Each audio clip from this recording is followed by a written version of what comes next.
By the name of Allah, the Merciful, the Universal Major.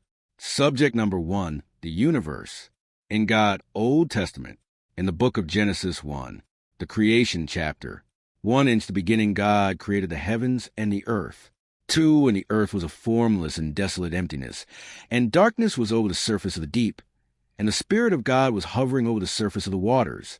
3, then God said, "Let there be light." And there was light. For God saw that the light was good, and God separated the light from the darkness. 5, God called the light day, and the darkness he called night. And there was evening, and there was morning one day. 6, then God said, "Let there be an expanse in the midst of the waters, and let it separate the waters from the waters." 7, God made the expanse, and separated the waters that were below the expanse from the waters that were above the expanse. And it was so. 8, God called the expanse heaven. And there was evening, and there was morning, a second day. 9, then God said, "Let the waters below the heavens be gathered into one place, and let the dry land appear." And it was so. 10, and God called the dry land earth. And the gathering of the waters he called seas, and God saw that it was good. 11, then God said, "Let the earth sprout vegetation, plants yielding seed, and fruit trees on the earth bearing fruit, according to their kind with seed in them." And it was so.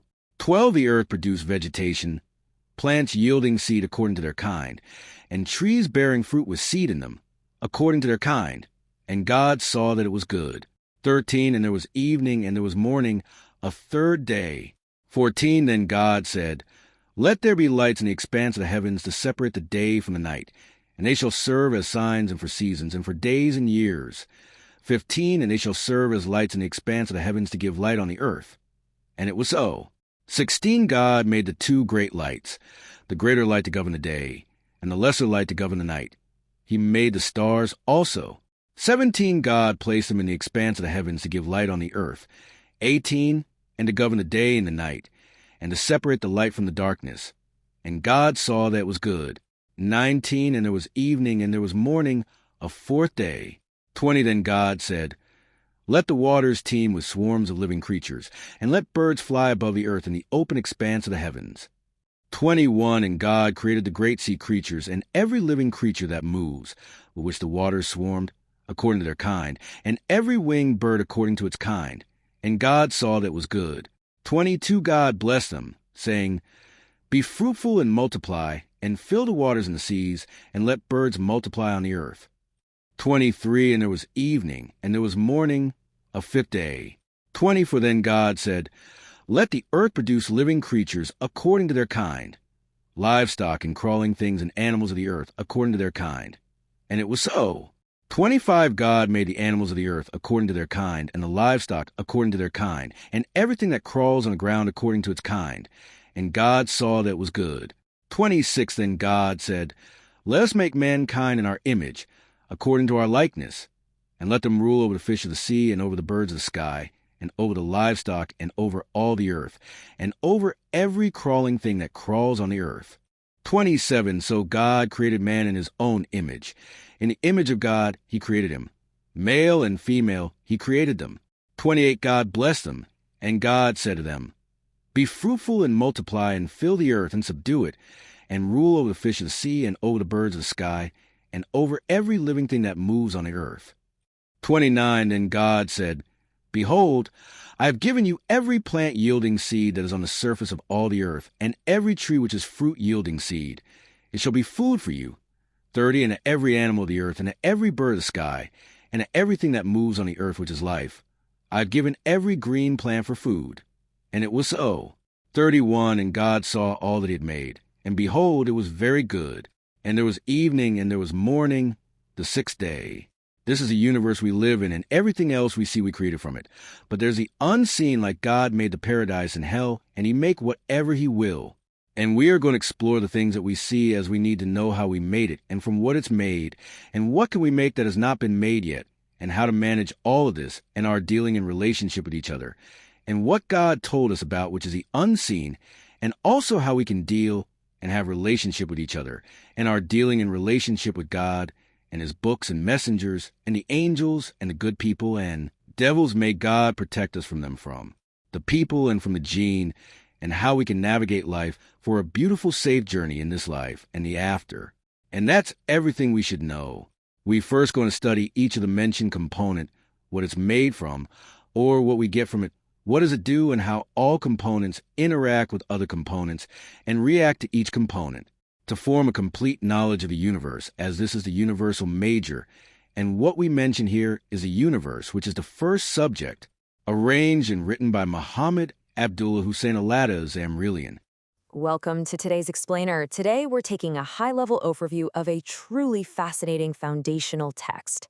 It's written by Mohammed, Abdullah, Hussain, Alattas, and it's called The Universal Major Subject Number 1, The Universe. Now, you can really think of this document as an intriguing blend of ancient scripture and a modern, highly structured syllabus. The author is essentially laying out a curriculum designed to help us fundamentally understand reality itself. We're talking about mapping out both the physical world we walk through every single day and the spiritual dimensions that surround it. Okay, let's dive into this overview. Here is our agenda for today. First up, the universal major subject. Second, we'll look at the 6 days of creation. Third, we'll explore the seen versus the unseen. And finally, navigating a safe journey. All right, Section 1, the universal major subject. Right out of the gate, the text presents a really fascinating overview because it jumps straight from a traditional Islamic invocation right into the Old Testament book of Genesis.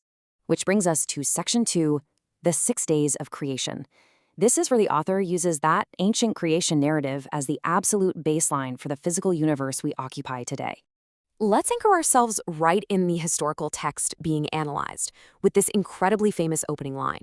In the beginning, God created the heavens and the earth. According to the source, before literally anything else existed, the earth was initially just a formless, desolate emptiness, with darkness covering the surface at the deep. It was the ultimate blank canvas. And from this absolute 0 point, the text begins detailing a step-by-step construction of reality. So, over 6 days, this highly structured sequence starts to unfold.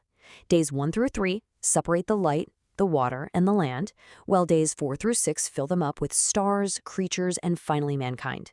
Notice how perfectly logical this progression is. You can't have vegetation without dry land, right? And you definitely can't have animals without the vegetation there to sustain them. Every single day logically builds the habitat and the resources for the next. It's like building a giant house from the foundation up.